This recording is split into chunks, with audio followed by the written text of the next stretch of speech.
Hi guys, I'm Tom from Epicoo and this is my first ever proper video on Hermits United, a channel that is home to not only me but 9 other amazing hermits. So here is my first video, which is going to be me ordering the Harry Potter films from my least favourite to my favourite, as well as the books, because recently I've been doing a Harry Potter marathon. Some of you might know that, and I've recently reread Harry Potter and the Philosopher's Stone, and I just love that book and I love the entire film series, and it's probably one of the reasons that I love the media so much that I want to be in this industry when I'm older. So without any further ado, action.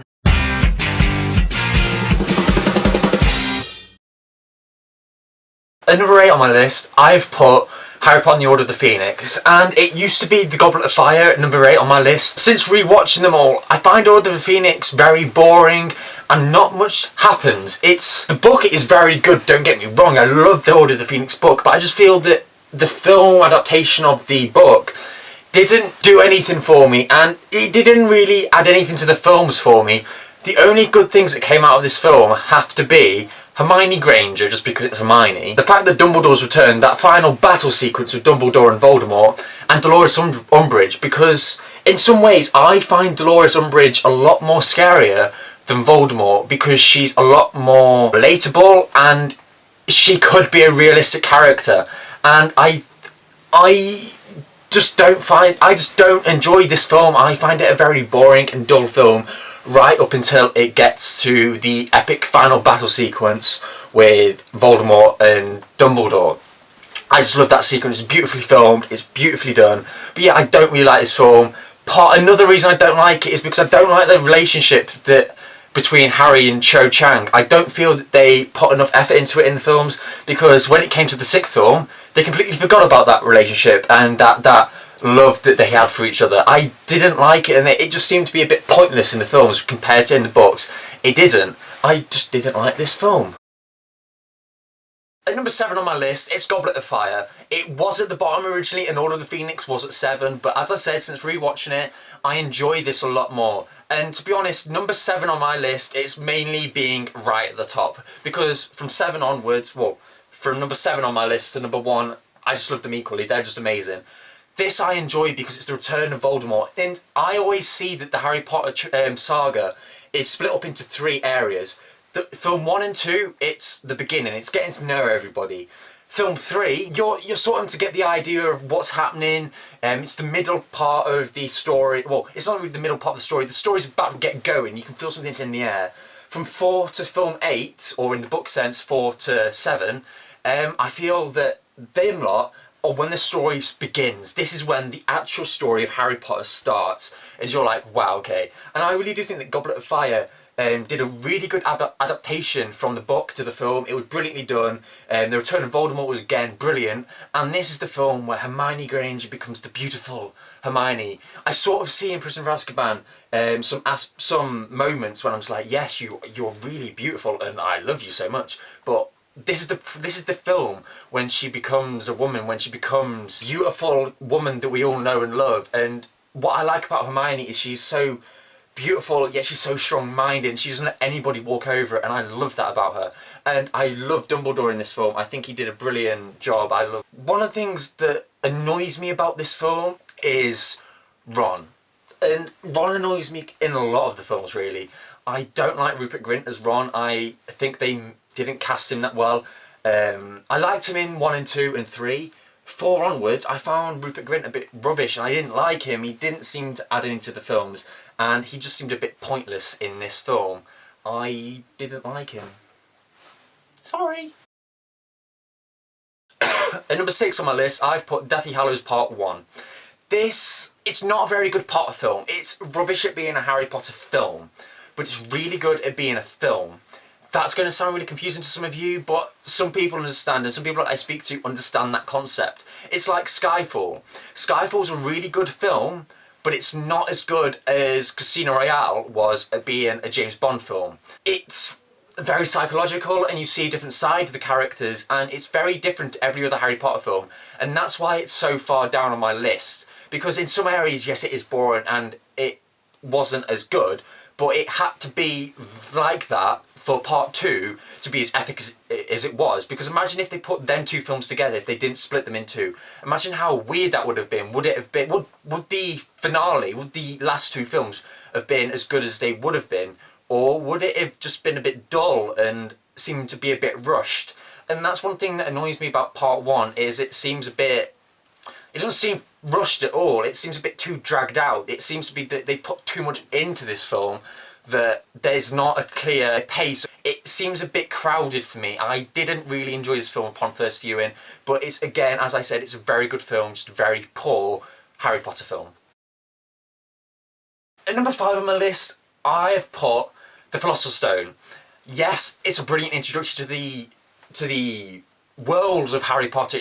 It's a brilliant story, and I love how in Philosopher's Stone it seems to be more of little adventures within this big adventure, where you've got the dog, you've got Quidditch, you've got that whole first section with the Dursleys. This film is a lot more individual adventures for Harry and his friends than it does the rest of the films, because the rest of the films seem to be a bit more, this is one big adventure, whereas the first film is like, we've got loads of little adventures taking place to build up to this big adventure right at the end. And that's what I like about the first film. It's all joins together rather than it all being one. It might sound a bit confusing, but you might understand that. I understand it in my head, so I'm okay with that. At number 4, I'm going to put Deathly Hallows Part 2. A few years ago, when it first came out probably, I would have put this film right at the top of my list. But like I said with Deathly Hallows Part 1, this film, it's a brilliant Potter film, it's a fantastic Potter film, but it's an appalling film. The plot is so thin, Hermione and Ron are underused dramatically, the focus is too much on Harry, they could have toned it down a little bit for my liking, but what saves this film for me is its look, its feel, it's the fact that it's a brilliant send-off for the entire world of Harry Potter. And the music is amazing, I just love it. And yes, it's not the best film, it could have been better, but we didn't need it. This film did everything we wanted. It did the epic battle, it killed Voldemort, it answered the questions that we wanted, and Hermione and Ron got together, and that's what we wanted, and it all happened. Even though this film was dramatically, in my opinion, not as good as it could have been. There's so much more that could have been in this film that, yeah, I didn't enjoy it as much as I probably should have enjoyed it. But again, I really do like it because it's a brilliant send-off for a brilliant film franchise. At number 3 on my list, I'm going to put The Chamber of Secrets. I really like this film. Up until a few years ago it was at number 1, and I don't know really why I love it so much, because I know a lot of people absolutely hate it, but this is one of the first films I saw at the cinema, so it has a special place in my heart really, and I do thoroughly enjoy it. And I love the whole action sequence with the basilisk at the end. I love all the scenes with the car and Aragog. And I love the dynamic between Ron and Harry. I love it, and I love Gilderoy Lockhart, and I love the ending. And it's the last one with the proper Dumbledore. For me, Richard Harris is Dumbledore. Michael Gambon is brilliant, but Richard Harris is the true and only Dumbledore. But yeah, I love this film, and this is probably the one film of the Harry Potter series, well, the first one anyway, that does a lot of foreshadowing for Half-Blood Prince and the Deathly Hallows, and I love the fact that it does a lot of foreshadowing without us realising, and it's just a brilliant film, and I thoroughly enjoy it. At number 7 on my list, I'm going to put Harry Potter and the Half-Blood Prince. I really enjoy this film. When I first watched it, I was like 9, I don't know how old, 9, 11, and I found it boring. At this point, I'd watched the film before I'd watched the book, which probably was the wrong way to go about it, but that's just how how it happened. And I found the film a bit boring. It didn't seem very fun. It seemed too much plot heavy. But that's what I like about this film. How plot heavy it is what makes this film, because in a way Deathly Hallows is part 2 to Half-Blood Prince. This is when everything starts to come together, everything we've learned of over the past other 5 films and the other 5 books, everything starts coming together. For instance, Tom Riddle's diary, the Horcruxes, just everything.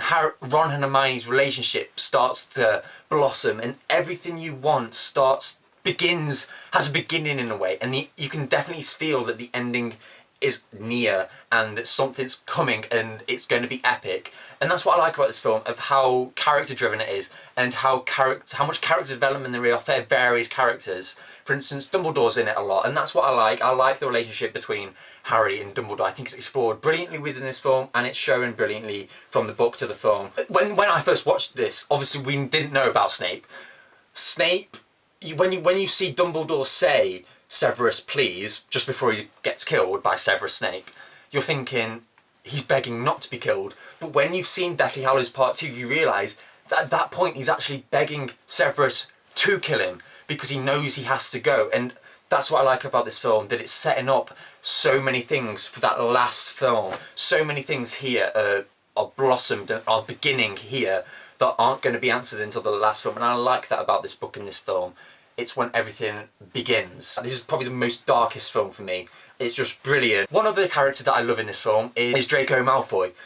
As I've said, I thought in the film series Draco was dramatically underused, and if they were to ever reboot the film series, which no doubt Hollywood will do when they want more money, I want them to not reboot it and completely do this series again. I want them to do the series, but do everything a bit differently, like involve Neville a bit more, involve Draco a bit more, do everything that J.K. Rowling wishes she had have done, for instance, like not put Hermione and Ron together, change it a little bit, put parallel versions of everything in to make it more interesting and make it a bit more standalone to the other series that's happened, because I don't want it to be a complete rip-off of the original.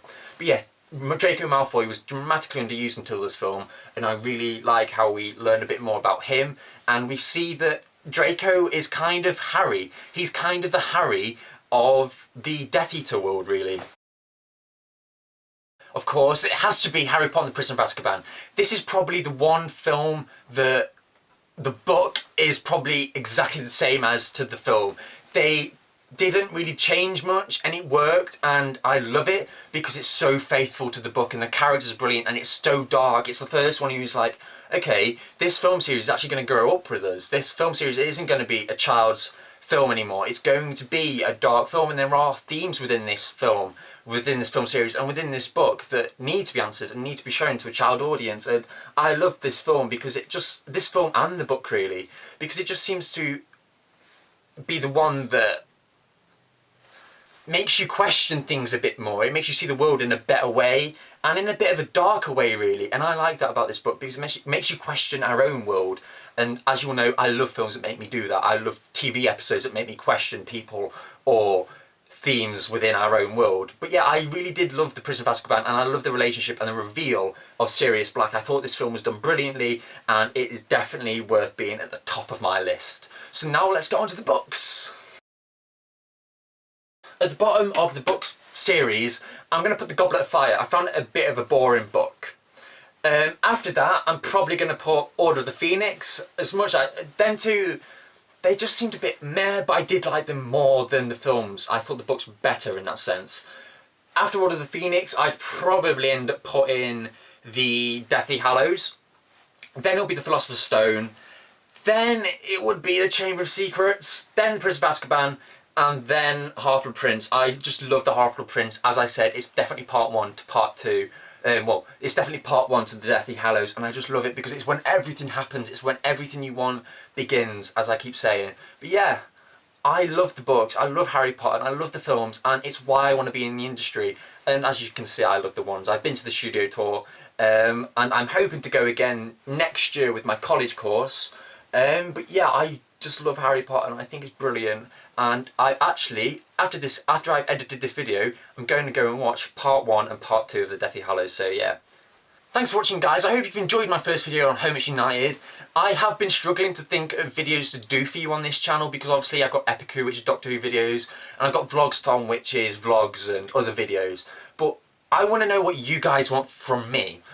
Comment down below, as well as your list of favourite films for the Harry Potter series and books. comment down below what videos you would like me to do on this channel, because I need help. I want to know what you want from me. Make sure to stick around on the Epic Who Facebook page and go subscribe to Epic Who on YouTube and follow me on Twitter. The description and all that will be below. But on the Facebook page for Epic Who, be sure to go over there now, because sometime next week me and Amber are going to be deciding the categories for the Epic Awards coming on my channel on the 31st of December 2014, and sometime next week we'll be releasing the first category for you all to vote in. So yeah, if you don't want to miss out, you better go over there now so you can all make sure that you get a chance in voting for who you want to win an award in the award ceremony. Other than that, see ya!